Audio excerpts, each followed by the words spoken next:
everyone, and welcome. My name is Kyla Hannington, I'm the Public Outreach and Engagement Division Manager with the Prince George's County Office of Human Rights.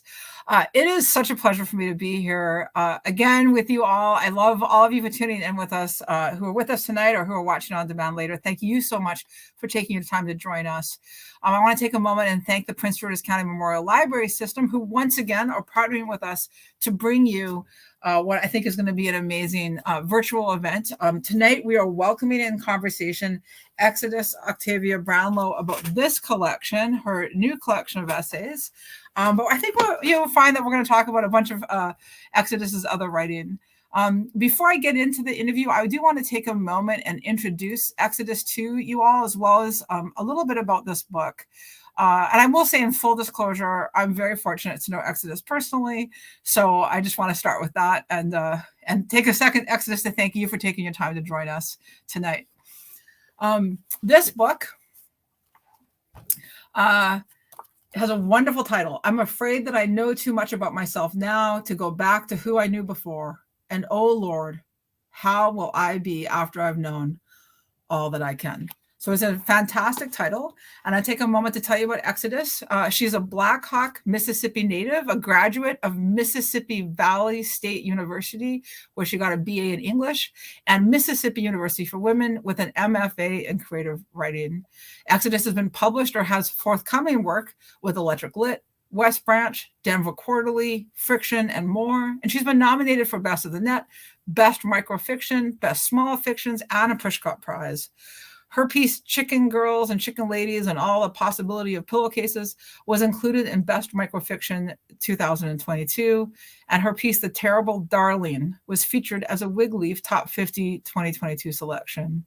She was recipient of the 2022 The Changing American South Fellowship at the Writers' Colony at Derry Hollow, and she's been involved in reading for and or editing several different literary magazines.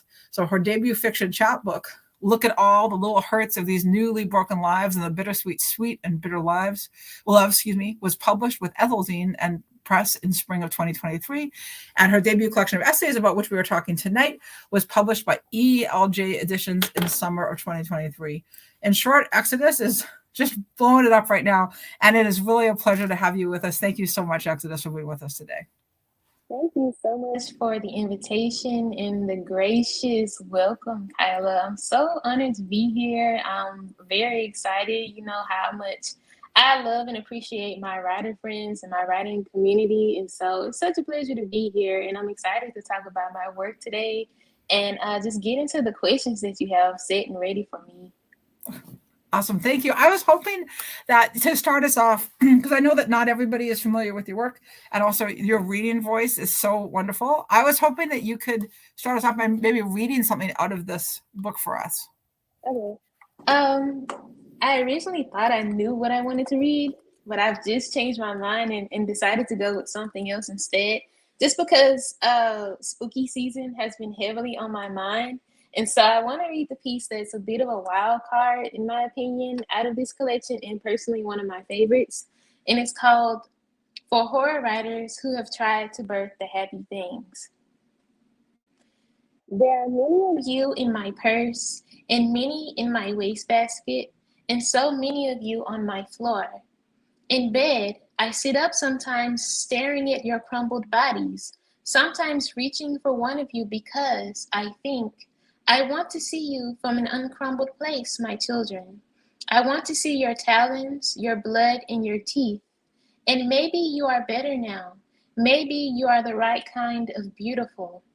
I tell only to myself, just let them breathe, girl. Just let them feed from your breast a little. You have 2 of them, and you have not let them even nestle at your nipple once, nor have you let them sleep in the crook of your neck. Let them almost whisper their first words before you crumble their bodies back up at least. I think only to myself, but I've seen what you could be when you grow up, and you are only tiny terrible now and not so beastly bad. People might say that you are cute when I point to you in the crowd, when I proudly claim that you are mine.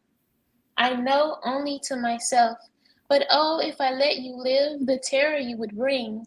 And what would the neighbors say? And my folks? to know that I can birth such things, to know that this is the kind of mother I have set out to be. Where is the softness they demand? Where are the delicate curls amongst your mangy mass? Where is the God in you? All that they can see is the devil in you, and they feel that there is enough of that in the world already. They complain, "Your children have such foul mouths when they speak. It makes our ears bleed. It makes our mouths so salty. They cry too much and too often for our liking, so please numb their teething a little by rubbing rum on their gums, so that we can all sleep more soundly at night. Shape your babies' heads while they're still soft enough to be molded, and tape a quarter to their belly buttons. Shave them bald so that their hair may grow out right next time. Why is it that my body can't produce the princesses? Why is it that only trolls come from out of me? I have tried, but the princesses never come out right. They are all scaly and misshapen and sickly looking. They crave poison under their pillows and not peas. It is better for you to be what you are and ugly than to be something that was meant to be pretty and not so at all. There is nothing more terrible than to be something that is grotesque, that was meant to and expected to be beautiful. If I put you in the bathtub, would you swim, my darlings, or would you eat up all the soap and drown? Would you die and come back as battered ghosts to torment the ones that I love to? If I place a pillow over you instead of under you, would your wails echo loud enough to hoist it away? I am asking you all the questions as if you will have the answers, but aren't I the older one here? And shouldn't I already know? But I'm hoping that since you have taken all of my innocence, and in being new, you can see in a new way too, some knowledge that is lost to me. I have thought of all the ways to kill you, and each one only brings you back worse. I have thought of all the ways to live you, and for I know how you began and where you were meant to start. And one day I'll be surprised to know that before you were the villain, you had been born good. Would they love you as much as I do then? Would they understand that a little bit of tiny terrible exists within us all? Will they see themselves inside of you? And in the same way that I do, ice and fire all set against the brown in your eyes. Oh, my monsters, your tongues are as sharp as your teeth. I've set out to live with you and only you at night in this room, and it is fine that it is only us, but could you please be a little gentler when I nurse you next time? I want to kick your fathers in their teeth, Peel, Rice, Stevenson, for leaving me pregnant with the idea of you, to birth you on my own. My body is stretched out from the weight of carrying you, and my eyes have grown dark from the late nights of caring for you. But they always say, that there will be moments that will make it all worth it. And really, you will miss them when you grow old and forgetful, when they were this small and precious. When I was drunk and overly confident and willing to take a risk, a few of you found your way out of the crumbled pile, found your way into someone's home who had mistaken you for sweet orphans for them to adopt. You had gone inside, all smiles and charm, and wiggled your way into their hearts and warmed your way into their beds and weaponized their love. You burnt their houses down with them still inside, and they became your companions, your forever ghost friends. It makes me happy that you will have someone to take care of you when I cannot, who will remember what your favorite foods were and feed them to you with their own hands. In bed, when I am able to rest, when a lot of you have held your screens for me to tend to tomorrow, deep cuts rest on my fingers from when they have served as your pacifiers. It's so good. It's so good. Thank you so much for reading that one. And I immediately have two questions. Because you opened that up by saying that it was, can't remember your exact words now, but that piece was a bit of an outlier to the rest of the collection. So yes. So tell me about that. Originally it wasn't going to be in there, but I had a piece that I was not at liberty to use. And it was a piece that was in Chicken Soup for the Soul, so they had the entire rights to that for the book that was published in. So I was looking to, fill that collection up with that replacement piece that felt like really natural. And so I was drawn to it because I have such a deep love for horror writing, and I don't think that I'm like particularly known for that the most. And it just felt like a nice like refresher in the middle of the collection. And so I was like, yes, like this is the piece that needs to be in here because I love writing about horror. I love writing about the surreal, and it's just like a great like a perfect showcasing of that, and just the process of writing horror and how like taxing it can be at times. I love there's this part in here. It is better for you to be what you are and ugly than to be something that was meant to be pretty and not so at all. I mean that's a heck of a Thank line. you. You know, Thank that's you. I really appreciate it. you have well, I said I had two questions and I'm gonna table one of them and hopefully I won't forget it. I want to say as you were talking now, it reminded me also there's another piece in here and I'm just trying to get the title, but about the grandmother and granddaughter talking about like, why do you watch what you're Yeah. watching? And that kind of makes me think of what you're saying Mhm. with the horror writing coming out of Mhm. you. Do you want to talk a little bit? I know for some people watching, of course, I haven't had the chance to read Yeah. that yet, but a little bit about that conversation between the grandmother and granddaughter. Yeah, I wrote that piece because I have a beautiful relationship with my grandma, and I it was something I noticed about her was that she can watch any kind of crime documentary, murder mystery, like anything like that that's real life. But she will not mess with a horror movie at all, even though that's fictionalized. It's not, it's not true. So I've been thinking about that in sort of our like day to day occasions that we would have watching TV or just spending time together, and just thinking to myself, I wonder what that is. And I felt that for a lot of Black elders, that particular kind of horror, though it's true, it's a little bit more digestible. It makes sense. Mm. When man commits the crime, it's a little bit, I feel like, easier to understand. But this other stuff that sort of contradicts, particularly if you're very religious, against Mm. what you believe in, and you can't understand it, and you can't grab it, and you can't touch it, and you can't put it away in jail. Uh, I understood then why it was that she was able to watch these terrible, movies and shows about like real life crimes, and not necessarily fiction horror movies or dark sci-fi or anything like that. Yeah, I was very interested in that conversation and really getting that tension of like you're consuming like actual violence against Mm-hmm. actual bodies and you mind that I'm consuming fictional violence like and then but the tension I thought you did a wonderful job of drawing both those voices and really I think exploring and showing for us as readers who I mean I think for most readers we probably relate to one of those voices very well. Mm-hmm. Mm-hmm. So the question that I said I was going to table for a second was again as you talked about the piece that you read and where it fit or how it came to the collection. One of the things I was thinking as I read this, and I as I said to you before we went live, I've read it a few times. I love your voice, and I've been very fortunate to have been able to read pieces of yours over the years. And I mean, you really just are such a marvelous writer. And I was wondering as I was reading, like, how did you choose? Because I know you write a lot. How did you choose to shape and order this collection? What was the theme, or how did you make those decisions? So, my journey to having this book published was actually really interesting.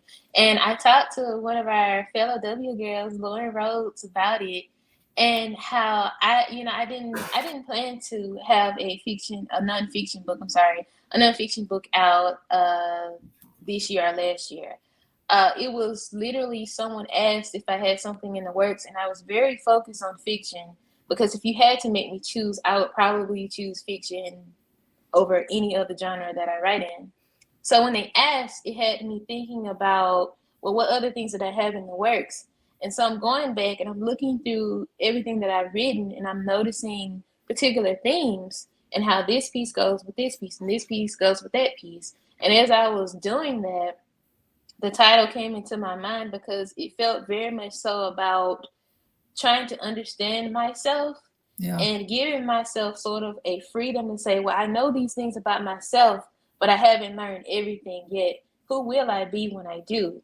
So I was thinking about just the the ways that we discover ourselves, how we take care of ourselves, how, our bodies, our hair, our minds, our soul, and sort of wanting to group particular essays within that realm. So you'll notice like the first section is a lot about the bodies. Like Yeah. I'm talking about gynecology. I'm talking about my mother being pregnant. I'm talking about my grandmother going on a diet. Then we head over to like a lot of essays about hair. And then we Mhm. move on over to like particularly, I like to call that the one about Black joy and Yeah. discovering what brings us joy and how we preserve our happiness and things of that sort. So that's pretty much how it came about to be. Like just thinking about what felt very natural and what worked best with each other. Because I had other essays, I do have other essays that did not fit, but just sort of seeing what felt very much so like they were kin. Mhm. That makes Mhm. sense. So yeah, so did you have, I mean, I understand somebody came and approached you, which by the way, congratulations. Thank We you. all dream of that day. So I love that for you. Um, did you end up having to write new things for this, or did you already have, did everything already exist for this book? I think everything already existed. I can hold on. Let me check because I don't want to just say. Um, I think the only piece that I had to write or that I was working on is the very last essay. In this newer South, while wearing a silky dress and an afro, a white man tells me that I remind him of the old South. So that was the only piece that I like had to work on, but everything else was already written. I made a few changes here and there. Yeah, but I'm sorry. I'm sitting here thinking about like, is there anything else that I did? No, I think pretty much, yeah, everything was pretty set. And again, just trying to figure out what fit best with what because I have other essays, but they didn't necessarily go with what I was trying to do with for this Mhm. collection. Mhm. Well, I loved it, and I actually, it's interesting that that's one, you know, because this one, there's the in this newer self, the one that you just mentioned, is a powerful, powerful essay. And I was struck by, well, the whole thing, but the third section, Black woman caught between a three-way of white approval, white fetishize, okay, I can't say that word, and white contempt. You're going to need to say that. I'm so sorry. I didn't realize I couldn't say that word out loud. Okay, say it. Better, better, like now it's affecting Yeah, me. I'm Better, fetishizing. fetishizing. Is that it? I think that's it. Wow, that was a tough one. But that, Yeah. I mean, and I have to say, like, as a white woman reading that and thinking, like, wow, like, how many times have I gone up to people and all kinds of people and like, and Black people and been like, oh, I love your shirt, or like, why do I feel like it's my job? Why do I feel like anybody needs to hear from me that I like what they're wearing or how they're dressed or what their hair looks like? I mean, like, so I really tried to, one of the things that I do, and I do a lot of these conversations, I read a lot of books, is I also try to think about, you know, in what ways are takeaway for me. And I have to be honest, I got there and I was like, wow, that I see, you know, Kyla Hannington is not absence from these stories. Yeah. And that really, you know, so on a personal level, that really impacted me. And just thinking about like where, you know, the young white girl baristas tell me how pretty I am. And now I'm caught between a three-way of white approval, white fetishizing, and white contempt. And yeah, so I mean, I appreciate the opportunity to think about that, but I also want to hear from you, like as you're drafting this. I'm assuming that this is all you're like out just, you know, one of the things for those of you who don't know Exodus really does have fantastic style, which we've talked about at other setting where I remember asking you if you like, I think I asked you like, how do you manage your brand? Because I just saw you as somebody who had, you know, such a incredible style, and you're just like, I just get dressed, you know. But it's, you know, I can imagine you in this. Actually, I don't know. Do you want to? This is not too long. Do you want to read this one out, or what do you think? Yeah. You want to do it like at the end, maybe? Yeah, let's maybe we can close with it Yeah. because I think there's a lot here. Okay. But you know, I can picture that, and this idea that people, and I think, and your you know, your essay is specifically talking about white folks feeling Yeah. like it is our place to comment positively or negatively, but it's just that Mhm. somehow we're entitled to tell people what we think of them. And so do you want to talk a little bit about that? Yeah. Oh, so that experience was very interesting. And writing the essay, it started from like being in a coffee shop and this older white man just telling me that I reminded him of the old South. And again, I'm caught between the three-way of white approval from the young barista girls and white fetishizing from the old man and white contempt from the old man's wife.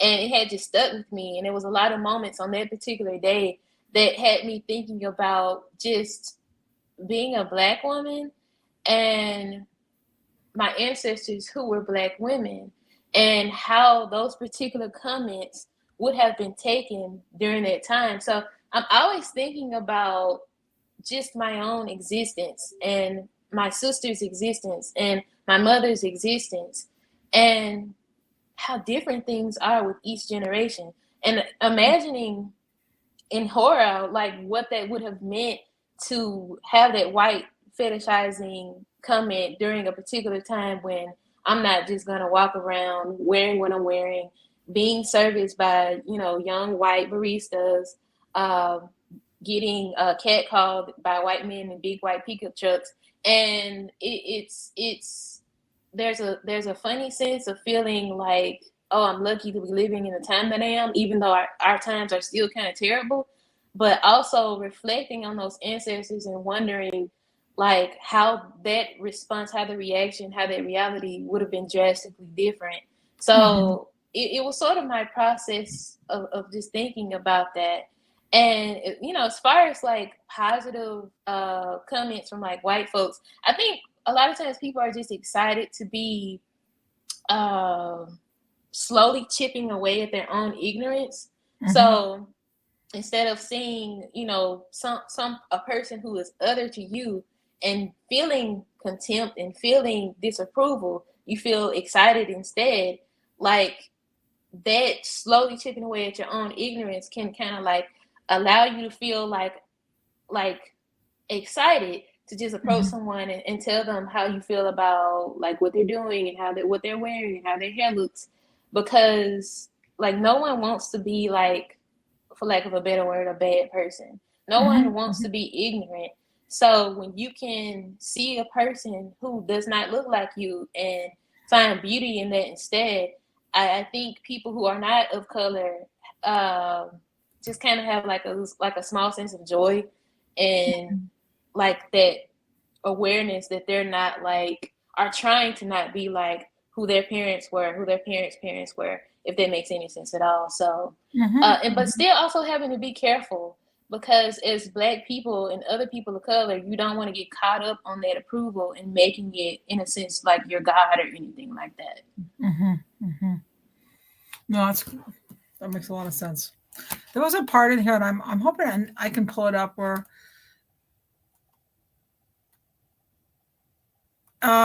talking about, and I'm sorry that I don't have this right at my fingertips, but again, what you were talking about, this looking at your what life had been like for your grandma, your great grandma, and and maybe, I mean, part of it I think you have some of this, and we deserve more Black stories with happy endings. But there was another part where you just sort of talk about that, the experiences that you have, and it may have been the essay we were just talking about. So I apologize if I'm not getting it right. But you talk about being, sort of too close to slavery, too close to segregation. That's not, you're not living in a space that is some liberated experience. Is that from the same space? That is, I would say, yeah. Like, and I'm glad that you touched on it, because definitely, like, in We Deserve More. Hold on, because sometimes my titles are so long, I have to actually refer back to them. Your titles are so great. We'll have to talk about them later. We're gonna get to the more Black happy, my Black stories with happy endings. I was thinking about just optimism in general, and how sometimes it can be viewed as a very dangerous thing because it's not reflecting where we are right now. But at the same time, all of these liberties that I have, that 100 years ago would not have been the case. And so it's very natural for me to think about, well, where will we be 100 years 100 years from now, 200, 300, 400, 500, like, you know, the ability to just not have any worry at all about who you are as a person and what you look like as a person and what you believe in as a person. Um, and it feels very possible. And like I was saying, it might not be here for me right now, but it should be for somebody, you know, far off in the future. And I think, you know, 400 years ago or so, like what I'm doing right now, talking to you about a book that I wrote that I'm getting paid for, and I'm a Black person, and we're talking about race and all this other stuff. It's very fantastical in a sense, because I can't imagine what the reaction would have been like for my ancestors to see all that we're able to do. Like we still have so very far to go, and that's just natural because again, it wasn't very long ago that slavery was the case. It wasn't very long ago that injustices weren't the case. They still are like a big thing right now. But like to just see how far we've come, to see what I'm able to do. And I just feel very grateful to be in the space that I am right now, to be able to help try to initiate an even better future for, you know, the future generation. And I mean, as you're writing, like the stories that you're telling, the truth that you are telling and sharing for people to connect to, I think it was, you know, frankly, a you know, a gift. I was thinking, actually, one of the things that so many things to talk about. I want to talk about your titles, but on the theme of what we're talking about right now is in one of the people who blurbed your book is Kathy Ulrich, right? Author of Ghost of You. And she writes, I've never been to the South, but these essays by Exodus, Octavia Brownlow, take me there. And so going back to this, like you are providing people who are not Black women, are not women, or are not Mississippians, or any combination of those things, an entry point into those experiences. Okay, can we talk about your titles? Yeah. Okay, Exodus has the greatest titles. So I'm gonna read the title of this book out again. It kind of gives an introduction. So I'm afraid that I know too much about myself now to go back to who I knew before, and oh Lord, who will I be after I've known all that I can? And I might be reading that with the wrong inflection for how you meant it. So, but it's such a great title. It's so evocative, and your other titles are obviously just so they're like their own essays or their own pieces of fiction. How do you come up with your titles?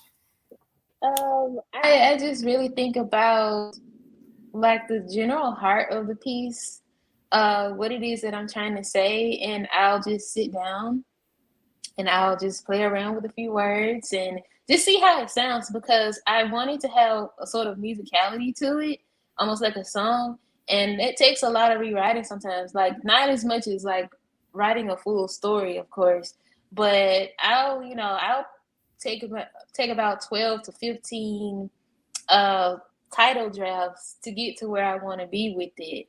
And it's just something I just started. I think the first story that I wrote that had a long title but short by my standards, by today's standards, is a feature piece that I wrote called When It Gets Cold in the South, Only the Pumpernickel Survives. People love that story and love that title. And so I was like, you know what, let me just make this like my thing. Like every writer has a theme. So I decided to let that be mine. And it's just something that I enjoy doing, because every title gets a little bit more difficult to do because I'm always trying to outdo myself, but it's still such a fun process of just like, what is this piece about, and how am I trying to say it, and how am I trying to say it in the most musical, in the most beautiful, in the most clean way possible. Well, you talk about in this collection, we see, we've got your dad, but we see, stories of your mom and your grandma, especially as you're talking about the women in your family and your ancestors and hair and what that's meant and how you're working together. And what do they think of your writing? Oh, they love it. They are such huge cheerleaders of my work. We had a family reunion not too long ago here in Black Hawk, and it was so crazy because my grandma was able to like buy my book, and I was able to sign it for her, and like she paid me for it. And I'm never spending this money. Like she gave me $20. I put it up in the jar. I was like, I'm never spending this money. Like, it meant so much for me to be able to like give this body of work to my grandma for her to like look at and make her proud. So they're always asking me about my projects. I saw my grandma like maybe a week ago, and she was already asking about what I'm working on next, like if I'm working on another book. So they're extremely supportive and such a huge source of inspiration for me. You talk about let me just try and get it. I just said it out loud. I've got to find it again. Oh yeah, we deserve more Black stories with happy endings. In that essay, there's a part in here where you say, in my research, I'm attempting to approach Blackness as if I have not lived a fully Black life in Mississippi. I'm learning how to do this at the hands of my treasured teachers, Zora Neale Hurston, Anne Moody, and you go on. And so I was wondering, can you talk about your research and what this means and who these writers are that have impacted you? Yeah. I consider like one of my greatest purposes to try to get Black people to a space where we actually feel inner happiness and feel inner joy. And to me, you can't actually experience that. You can't actually experience peace until you have an understanding of yourself. And so once you have that understanding of yourself, you're able to sit comfortably with who you are and with whatever you go through. So when I'm writing, I'm always thinking about, man, like, why was I taught this, lesson that, turns out to be toxic or just ignorant or anything like that? And when I sit down and I'm thinking about it and I'm researching it, and I'm like, oh, this is why. Like, for instance, and I'll give you a great example. Black folks are always taught, especially as children, particularly as children, to never say to your elders or just any adult figures that they're lying. And I learned that the reason for this was because it was to prevent children from saying this to white folks in the event that they are caught in a lie, because the repercussions of that, of course, would have been very deadly. And so that is a lesson that years and years and years and decades have passed, generation after generation after generation, and still, like, you'll find even grown folks not even using the word lie too much because of that instilled fear that something would happen if we say this to a white person.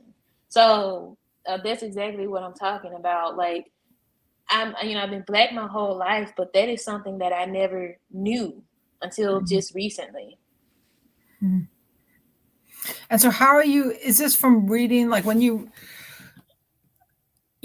I know that you've been doing a dive, am I right, that really working and reading, and also you talk about it here, about reading so many Black authors. When you talk about learning, is it coming from these books or from conversations, or like, what is leading you to like understand that part? Just basically like a lot of conversations with people that I know, family members, a lot of times. Like I said, they are such a huge source of inspiration for me. They are spectacular storytellers. And if you just sit down and listen to what they have to say, there's a whole lot to be learned from them. And from that learning, we can understand the why and how and the what can we do, from here on out. That was what I was going to ask that question. It's like understanding where it comes from. So, for instance, the example that you used, right? That we're not going to call out someone older than us. Yeah. Where it comes from, which is, white violence, murder. So when you recognize now where that comes from, what can be done?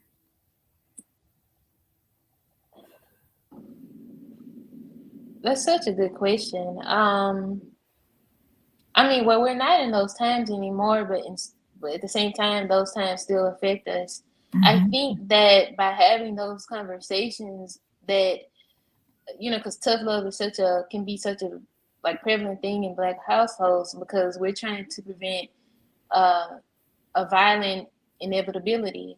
And so if you're talking about things like why we can't say lying, and if you're talking about why sometimes, like, instead of a more, I'm trying to think of the right word, a more gentle approach to parenting, why tough love is like usually preferred over that, we can just sit down and be able to have those conversations and provide that history as to why. And like, it's hard to just, like I said, like, we're not necessarily super close to the most optimistic of days, Right. but it's almost like we have to kind of like breadcrumb our way there. Like, you just can't just go from here to here just because that's what you want, because other folks are not wanting that. You want it, but other people aren't. So you can have like a more like beautiful and positive and understanding experience in your own house, perhaps, but still having to have a sort of sense of caution when you're outside of that home, because not everybody's beliefs and everybody's desires match up with what you want for the future, unfortunately. I was just, as you're talking, I was thinking, and I had to look and see which one it was again. And it's We Deserve More Black Stories with Happy Endings. Mhm. And talking about, because I was like, I know that I've just read from you this, I will say that I saw the future and it was bigger. That this vision for, that we're not there. And I love your description of we can breadcrumb our way there, Yeah.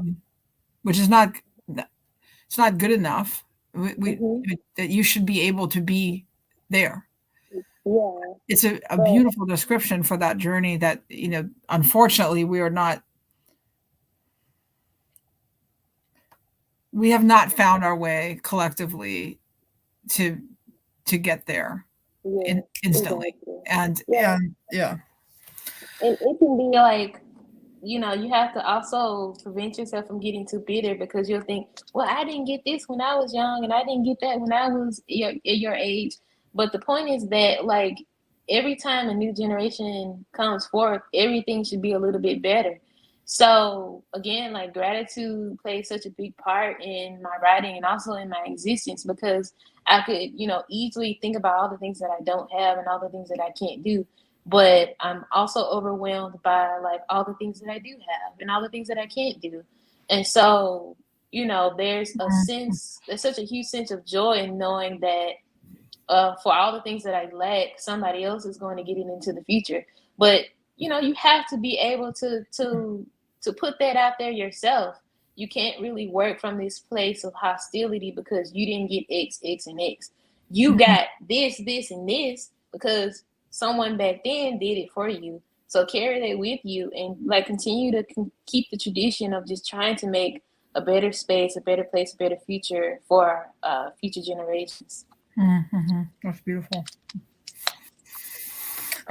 For everybody watching, I do want to let you know that we have time for questions with Exodus. So please type them into the chat wherever you're watching. I will share with her any that come in, and we welcome your interaction. So don't be shy. Exodus, I also do want to talk to you about your fiction. And I also said that in the opening remarks that we would definitely hear from you about your fiction. So I'm most familiar with your fiction, just personally as well. And I know you have a new chapbook. So can you tell us a little bit about the chapbook? Maybe you can hold it up and talk a little bit about it. And Yeah. I for sure can.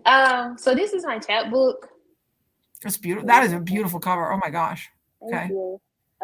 This was hand bounded, hand sewn by Sarah at Ethel Zenon Press. And the title of the chapbook is called "Look at All the Little Hurts of These Newly Broken Lives and Their Bittersweet, Sweet, and Bitter Loves." And it's basically about various love stories that will either break your heart or heal your heart or somewhere in the middle. Because I have a strong tendency of loving to write about love. I think it's just one of those things that's at the core of all of us, things that we just, naturally are inclined to want.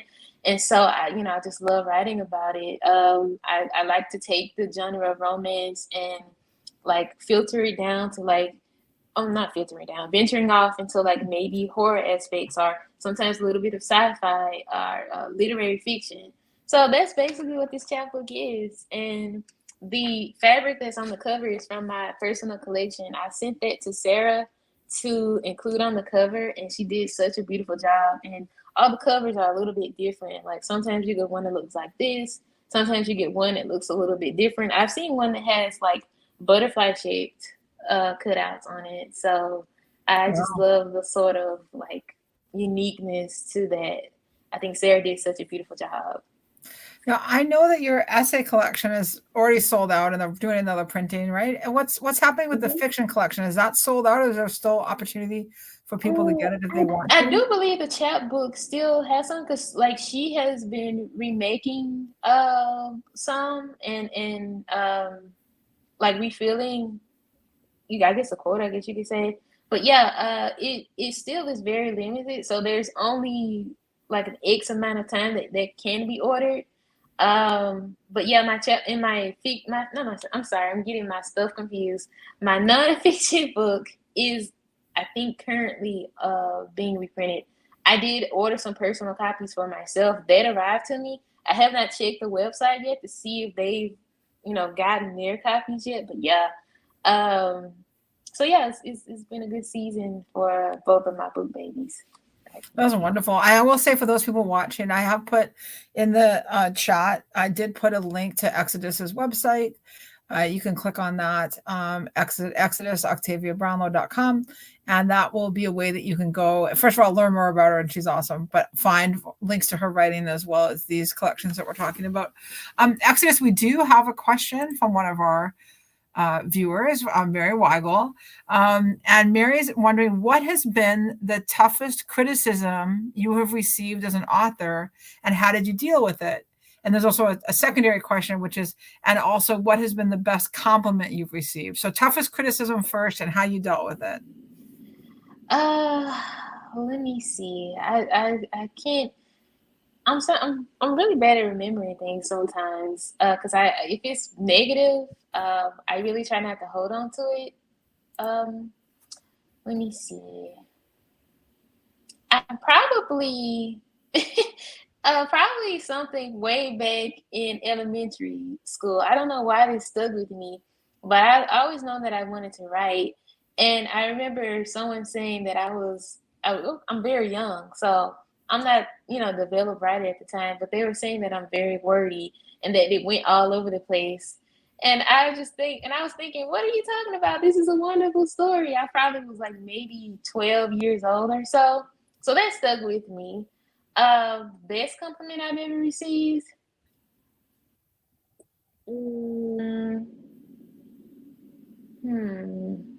I don't remember those either. I usually just remember people's reactions. When they just say that they love the work, or they found themselves in it. Those are the kind of things that stick with me the most. I think that it's important to have a sense of confidence in yourself, but I really try hard to work against my ego, if that makes any sense at all. So yeah, that's pretty much it. But anytime someone is like, I saw myself in this work, that's the best compliment that I can get, because I'm trying to help all of us. I'm trying to allow us all to arrive in a space that just develops growth. Mm-hmm. I think, there's a part in Mary's question where Mary asked, what's the toughest criticism you received and how did you deal with it? And I was thinking, well, if the toughest criticism you received was maybe that you were a bit wordy, a way to deal with it is to write the most amazing, wwonderful titles that people love apparently so things much. haven't changed at all. I was like, people love them. Yeah. You've taken this. As far as any general feedback, for instance, people get very upset about rejections, and they get very down upon themselves, and they start questioning the work and start thinking, oh, it's not that good. One trick that I like to do is thinking of your work as one of your children, or people love their pets as one of your pets. And even with your pets or your children's little things about themselves that we consider flaws, but I don't want to use that word, but I'll just use flaws for now. You love them, you unconditionally love them, and they might not be for everybody. Same thing with your writing. Just because it's not receiving the positive reaction that you want doesn't mean that you should love it any less. You see how special it is, someone else is going to see how special it is too. Wow, that is great advice. That is great advice. Yeah. Wow. I'm just letting that land, because I don't mind getting rejected as a writer, because I get it, whatever. It happens all the time. But I think that the feeling of the loving your work, like the way you love a child or a pet. And it's just, Mm-hmm. and again, it doesn't have to be perfect, but you still have love for it. I think that is such a Yeah. good way to look at what we, our art, whatever type of art we make, whatever we put into the world, to approach it with the same heart of gentleness and love. Oh, that's Yeah, wonderful. and it can be such a challenge to find homes for it because, like, it's just not realistic that every place is going to be a yes. And so if someone is saying, "Oh, this is a great piece, but we're not going to accept it for this reason, and this reason," like again, think about it. If it's like your pet or if it's your children, if a school is saying, hey, we can't teach your kid, you're not going to try to force your kid to go there because hey, you already know that they're not going to take care of your kid. So move on to another school. Mhm. And it's like a fun way to also think about it. It's just like if sending out submissions was like dating, like you're trying to find who's compatible for you as well. Right, You have right. like be honest with yourself. Like look at what they got going on. How do they treat their writers? What kind of work are they like publishing? Be very honest with yourself and be like, you know what? They're not really for me either. So I'm going to pass on. Like, be very proud and very confident and very patient with your work because I promise in the long run, you're going to feel so good that you respected your work because you worked really hard on that work. You're going to feel very proud that you respected your work enough to be patient to find the best home for it. Mm, that is great. That is great advice. I might need you to record some of that and then just I'll play it to myself every morning. That's really good. That's really good. I'll text it to you. Hey, Yeah, Kayla. yeah. So we had talked earlier about maybe doing a reading sort of towards the end of our time together, and we're getting we're getting a little bit close if we want to get some reading in. And so we had talked about maybe the essay. In the newer South. But the other thing is, I mean, I'd also love to hear fiction. So I guess I'll ask you, what would you like to read? We've got time. We've got 12 minutes. So you've got time to do whatever you like. Ooh, look, I might hit y'all with a taste of fiction. That would be awesome.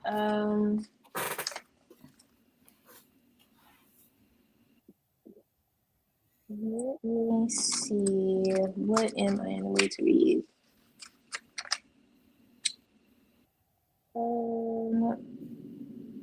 Okay, well, while you're looking, I'm going to direct everybody to your website again. So just make sure that you check out what Exodus is doing. As you've probably had a chance to hear, her work is really extraordinary. It's beautiful, encouraging, honest, and out in many, many, many different places. So get a chapbook or a little micro, I guess, is this a micro essay collection? I'm not sure what we call it. It's a little guy. Today's standards, I've seen full lengths at that length now. So maybe by indie book standards, independent press standards, yeah, we can call it a full length. But maybe if it was like trad publishing, it could be like a mini, like you said, a mini guide, a mini collection. Yeah, that's great. They're absolutely great. All right, I have. So I'm going to read a piece from my chapbook. This is called "Technically, I'm a Poet Now, and so I think it's my turn to write something about the moon." Nice. Part 1. I think that the moon must be a pie. Some nights when I look up, someone has taken a piece from out of it, has skinnied it up by feasting on its fullness. Part 2. I know that the moon is a pie because it is made with crust, and things made from crust are supposed to be filled up, to be given back to. But all we ever do is take from the moon, to feed our craving eyes that try to carve out a more beautiful world, to drown the bad thoughts under its sweeping earth shine, to make desperate poets less desperate, and average poems less average. Part 3.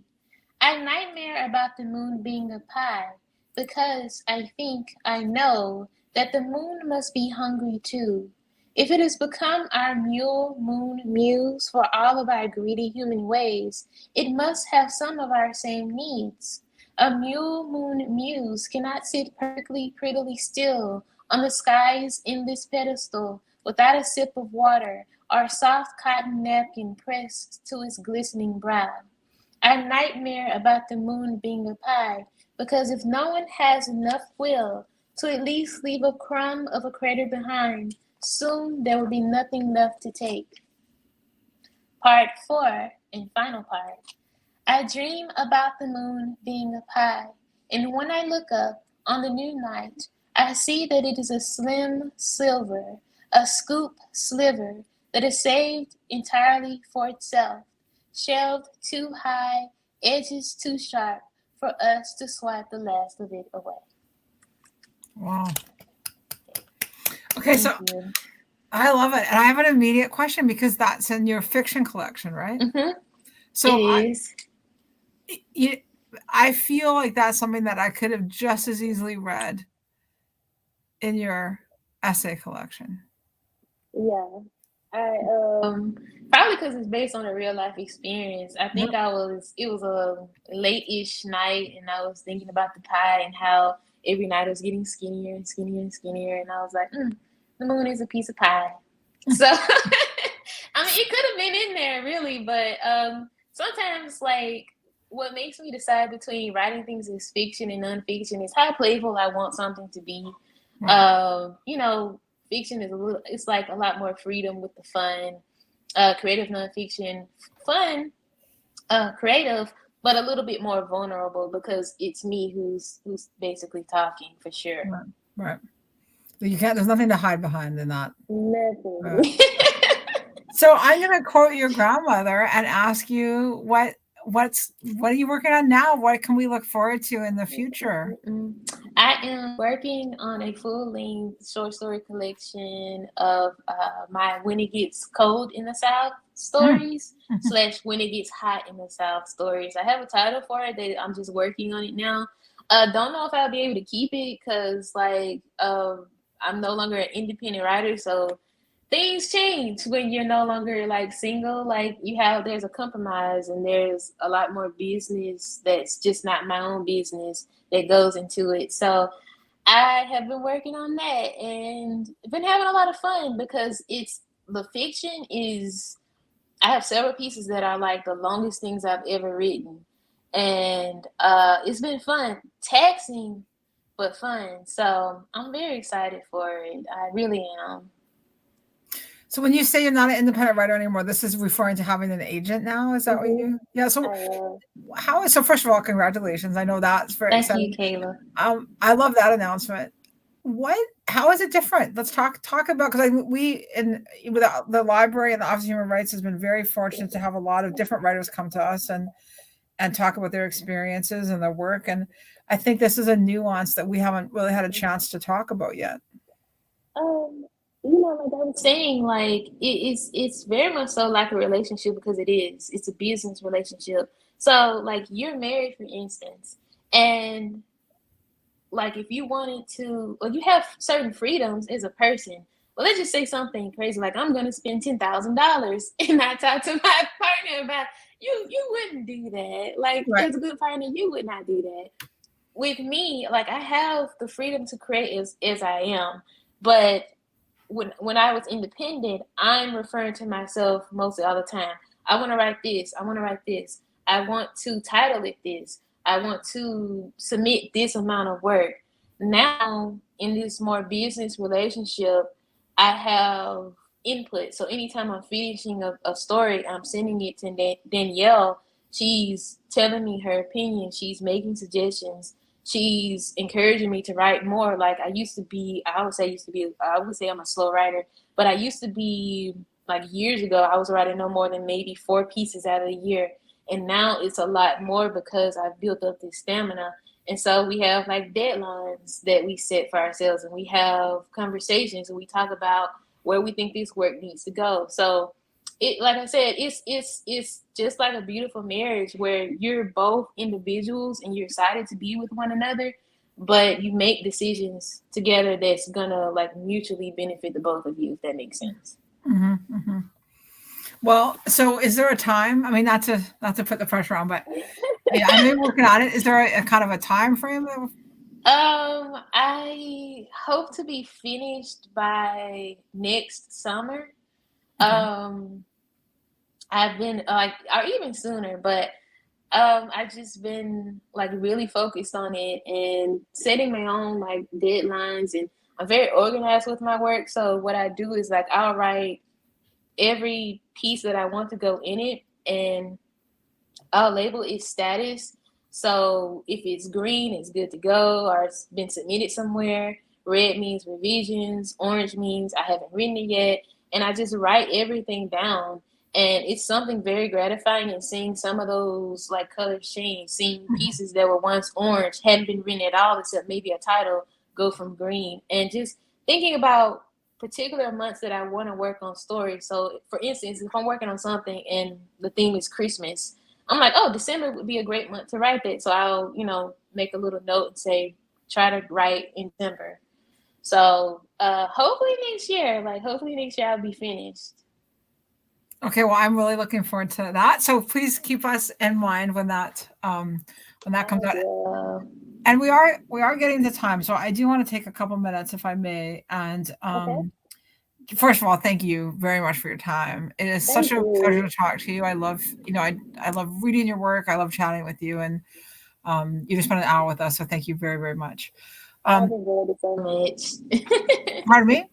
I've enjoyed it so much. Oh, it really is great, and it's your work is absolutely beautiful. So for those people watching, like these, Exodus is somebody whose work I just cannot encourage you enough to experience. So as I said, go to her website, Exodus, Oktavia with a K, Brownlow.com, and it's in the chat where you're watching, and I'm going to put it on the screen right now. And there's links to her work. There's links to where you can get the pieces we've been talking about, the books that we've been talking about. You can follow her on social media as well. But it's just a great way to get to know her. And I also want to, again, thank the Prince George's County Memorial Library System for their partnership. And we are using their platforms tonight, as we often do. We are the Office of Human Rights, and we're the folks who investigate complaints of discrimination. We fight human trafficking. We ensure language access to all people in the county for county government resources in the language of your preference. And then we do outreach, and we get to be very fortunate and do community programming where we have conversations with people like Exodus. So I also invite you to contact us at civilrights.mypdc.us if you have any questions and want to know more about our office. Again, everybody, thank you for tuning in and spending your evening with us. We do what we do because you're here, and we appreciate you. So Exodus, thank you so much. And we will be in touch. And I really do hope that you will come back and talk to us when the next collection comes out. Okay, I would love to. Thank y'all so much for having me. All right. Good night, everybody. And Exodus, hold on for just a second, Exodus. Okay.